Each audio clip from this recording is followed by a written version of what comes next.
Quiero ahora presentarles la introducción de lo que vamos a ver en este fin de semana. En este momento queremos ayudarle a usted, a su iglesia, a su congregación, a su vida. Y queremos hacerlo a través de la palabra de Dios. Yo quiero invitarlos a que ustedes abran la palabra de Dios en Mateo capítulo 13. Y vamos a introducir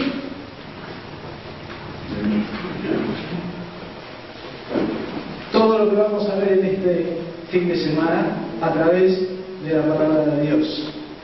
Mateo capítulo 13.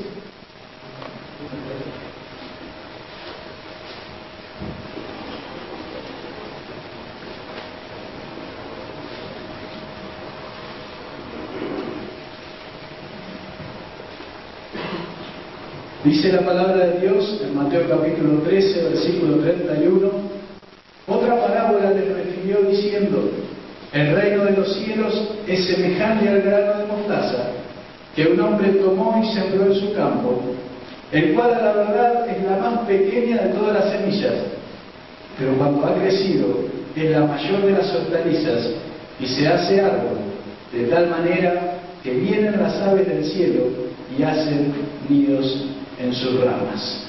Estamos tomando este versículo de la palabra de Dios para ver que Jesús utiliza el símbolo del árbol para ejemplificar el reino de Dios. Jesús utilizó muchísimas más veces la palabra reino de Dios que la palabra iglesia. La iglesia es la expresión local de lo que Dios quiere realizar en el reino de Dios. Pero la mirada que Jesús tiene no es una mirada pequeña de una iglesia local, sino que es una mirada del reino de Dios, de un reino que se extiende a través de sus raíces y a través de sus ramas, para ser de cobertura y de bendición a todas aquellas personas que así lo necesitan. Cuando nosotros pensamos en el reino de Dios o pensamos en un árbol, generalmente estamos preocupados por la parte de los frutos, de los resultados. De hecho, los pastores vamos de un lugar a otro tratando de buscar qué es lo que nos ayuda a tener mejor resultado, qué es lo que nos ayuda a tener mejores frutos. Estamos de alguna manera con nuestra mirada en la parte del árbol que corresponde a los resultados o a los frutos. Bueno, esta mirada no nos va a servir. Ninguno de nosotros que está preocupado por ver una planta crecer se va a quedar mirando la parte de los frutos. Porque uno sabe que si no hay fruto, el problema no está ahí arriba en la copa del árbol, el problema está más abajo. Entonces, por momentos, los pastores hacemos una bajada y llegamos a revisar lo que llamamos el tronco del reino de Dios. El tronco es en el árbol el canal que transmite a la savia y la lleva hacia arriba para que dé fruto. O sea que el canal en la iglesia es todo aquello que nosotros utilizamos para que los principios y las raíces del reino de Dios suban y den su fruto. Son los programas, son los métodos, son toda aquella actividad que yo genere como canal para tratar de hacer que el reino de Dios crezca. Hasta ahí a veces bajamos los pastores. Entonces, ¿qué hacemos? Cambiamos de programa, cambiamos de método, cambiamos de campaña, cambiamos de actividad y no vemos cambios arriba en el fruto, en los resultados. Y esto es lógico y tiene sentido. Ninguno de nosotros trataría de cambiar los resultados o el fruto de un árbol haciendo algo en el tronco. Porque la clave de un árbol, la clave del crecimiento, la clave de los resultados que nosotros vemos arriba, está en las raíces, en la semilla que nosotros estamos sembrando. Hay pastores que se están animando en este tiempo a bajar y revisar las raíces del reino de Dios. Ninguna persona que quiere ver un fruto diferente en su planta va a lograr nada hasta que se anime a revisar la semilla que está sembrando. Y lo que estamos sembrando es lo que hacemos cada semana, cada día en nuestras iglesias. Eso es lo que sembramos. A la larga nosotros tenemos como resultado en nuestra congregación aquello que hemos sembrado en nuestras iglesias. Entonces, el camino que necesitamos hacer es exactamente inverso al que vivimos actualmente. Tenemos que sacar la mirada de los resultados. Los resultados le competen a Dios en el reino de Dios. Y tenemos que empezar a revisar las raíces del reino de Dios. Y en este retiro vamos a revisar 4 raíces por lo menos. Hay muchas más, pero hay 4 que queremos revisar. Queremos revisar la raíz de los valores, o sea, cómo usted vive la fe, cómo usted como pastor, como líder, como cristiano, está viviendo la fe. Según la palabra de Dios, los valores de un cristiano son amar a Dios y amar a las personas, el primero y el segundo. Y cuando nosotros vivimos estas cosas en nuestra semana, Dios puede utilizar nuestra vida como un canal de bendición. Ahora, si en mi vida los valores de Dios no tienen lugar, yo puedo en la iglesia tener infinidad de programas, infinidad de actividades que Dios nunca va a poder utilizar mi vida como canal para bendecir a nadie. Porque mis prioridades son otras, porque mis prioridades están en otras cosas y no en los valores de Dios. Los programas, los métodos de la iglesia van a tener significado en la medida que yo sea una persona que vive los valores de Dios. Y le doy un ejemplo muy simple. Usted puede traer el mejor programa de evangelismo a la iglesia, pero si yo soy una persona que no tiene el valor de amar a las personas, no tengo como prioridad amar al perdido, ese programa no va a servir, porque yo no tengo ningún interés en predicarle al perdido.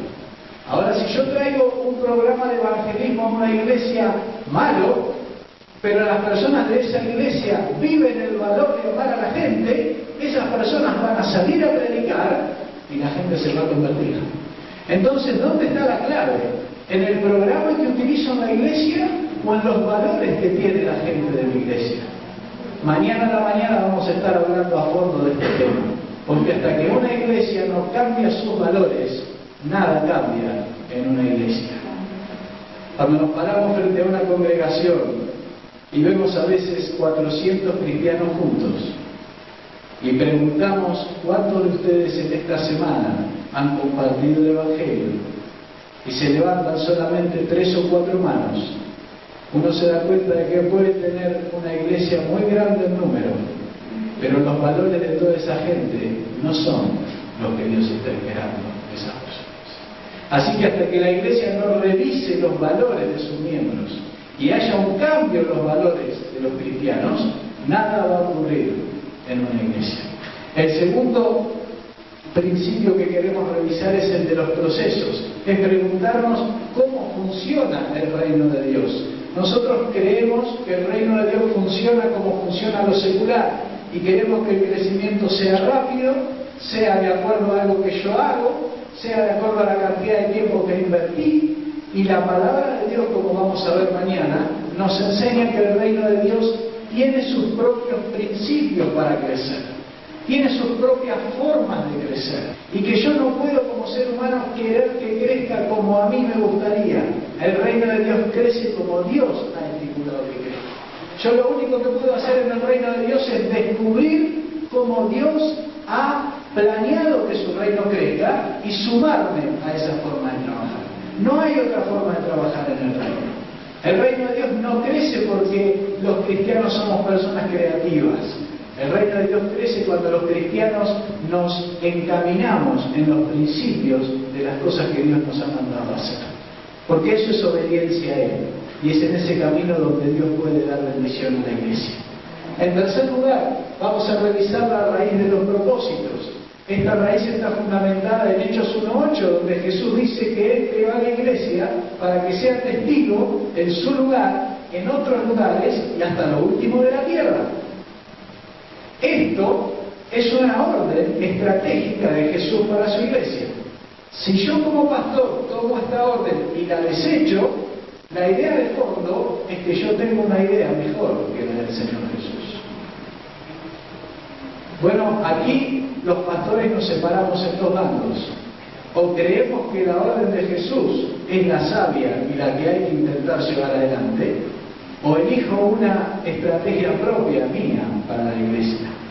Lo que de alguna manera empiece a hacer que ya no sea la iglesia de Cristo, y tal vez sea la iglesia mía, la que tiene su propia estrategia y sus propios planes. Porque la de Cristo tiene su estrategia y tiene sus planes, y esos planes son ir hasta lo último de la tierra a llevar el Evangelio. Por eso cuando un pastor decide lo que hace con Hechos 1:8, está decidiendo qué tipo de iglesia tiene, ¿Qué tipo de propósito persigue? ¿Qué es lo que está tratando de hacer con la iglesia? ¿La iglesia de quién? De Cristo. No es su iglesia. Ninguna iglesia es de ningún pastor. La iglesia es de Cristo. Por lo tanto, todos los pastores que servimos tendríamos que estar siguiendo las directivas de Cristo estratégicamente para que el Evangelio llegue hasta donde Dios quiere que llegue. Cuando una iglesia define claramente sus propósitos de acuerdo a lo que Jesús nos mandó, evidentemente está alineada y preparada para ver lo que Dios quiere hacer a través de esa iglesia, no antes. Es muy difícil concebir que Dios va a bendecir y dar crecimiento a una iglesia que ha elegido propósitos diferentes a los que Jesús le mandó a la iglesia. ¿Estamos de acuerdo? Finalmente, vamos a revisar el principio de nuestra experiencia trinitaria con Dios. Ustedes saben que todos nosotros venimos de denominaciones diferentes, que todos hemos ingresado al Evangelio a través de distintas denominaciones. Y eso nos hace experimentar a Dios de una manera especial, a valorizar a algunas personas de la Trinidad de una manera especial. A veces hasta desdeñar y poner a un costado a algunas personas de la Trinidad. Y Dios nos está llamando a que comprendamos y entendamos que cuando nosotros ponemos a un costado a una persona de la Trinidad, o no le damos el lugar que Dios quiere darle, lo que estamos haciendo es poniendo a un costado a Dios. Y si yo como cristiano estoy poniendo o desdeñando a Dios mismo, quiere decir que estoy viviendo una experiencia de Dios incompleta. ¿Cómo voy a llevar adelante el trabajo de Dios si en vez de tomar todas las armas que Dios me quiere dar a través de las tres personas de la Trinidad, yo tomo algunas y le tengo miedo a otras? Evidentemente la obra de Dios solamente va a poder ser llevada adelante en la medida que nosotros experimentemos a Dios de una manera plena y completa. Esto significa acercarnos sin temor, sin prejuicios y abiertos de corazón a Dios Padre, a Dios Hijo y a Dios Espíritu Santo, para que cada uno de ellos haga la obra que quiere hacer en cada uno de nosotros. Y cuando nosotros nos abrimos a esta experiencia, Dios está listo para completarnos en nuestra experiencia con Dios y listos para hacer su trabajo. Evidentemente, cuando la iglesia revisa estas cosas, revisa la forma en que vive la fe, revisa cómo trabaja, revisa qué propósitos tiene y revisa cómo experimenta a Dios, la iglesia está lista para producir un cambio profundo en la forma en que está haciendo la vida de la iglesia.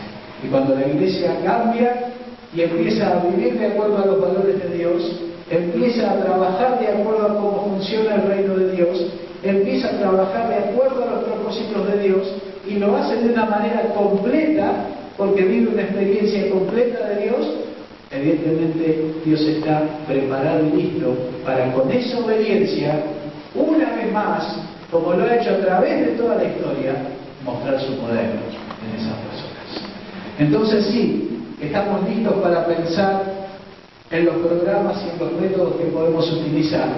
Entonces sí podemos mirar arriba y pensar en los frutos y en los resultados que Dios nos quiera dar como reino de Dios. Entonces sí estamos listos para ver a nuestras iglesias crecer totalmente, ver a nuestras iglesias plantar iglesias en nuestros barrios y ver a nuestras iglesias ir hasta lo último de la tierra y hacer que las personas que están en lo último de la tierra conozcan del Señor. Esto que es posible hoy está delante de su mano. Y Dios quiera que en este fin de semana, donde vamos a compartir todas estas enseñanzas, usted pueda recibir lo que Dios tiene preparado para usted en este tiempo. Vamos a orar.